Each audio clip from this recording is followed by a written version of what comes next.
the big, beautiful bill, bonus depreciation, and how it will affect you as a tenant, a homeowner, and a real estate investor. This is one of the changes that investors are salivating over, and I want to explain to you how it benefits them and how it may or may not benefit you as a homeowner and as a tenant.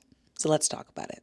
I do want to clarify, I am neither a CPA nor a tax preparer, so we're going to keep it very high level because bonus depreciation can get very ticky-tacky. It is not always the same person to person, so we're going to just keep it big picture.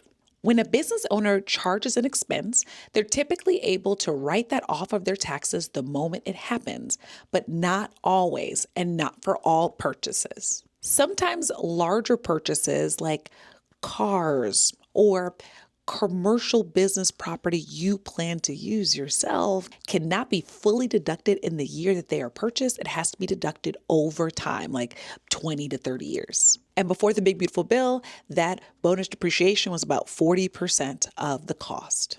That has now gone from 40% to 100%. So for some of those purchases, for some businesses, and some investors, that cost is now fully deductible in the year it was purchased. I said in the last video that sometimes this gets confusing when we don't have specific people we're talking about, so let's go back to our specific individuals. A tenant, a homeowner, and an investor who all make $75,000 per year. If no one itemizes their deductions, they would take the standard deduction, which is $15,700, and be taxed on this adjusted gross income. But what if each of these people decides they want a better car to help them with their job? Our tenant and homeowners, they're both music teachers. They have to move big pieces of equipment back and forth, cellos, drums, all that. And our real estate investor has to move like stoves and fridges, that kind of equipment.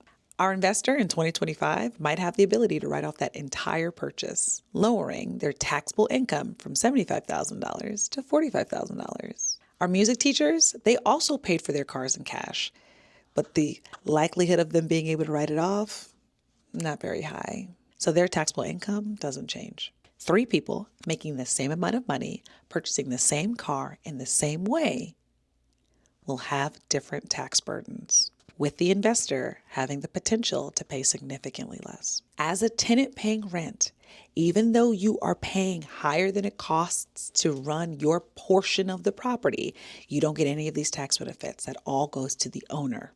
As a homeowner, even if you were to improve your property or buy stuff to help you do that, a lot of it isn't deductible like this. Whereas the real estate investor gets access to all of these benefits. This is why I want my people to become investors.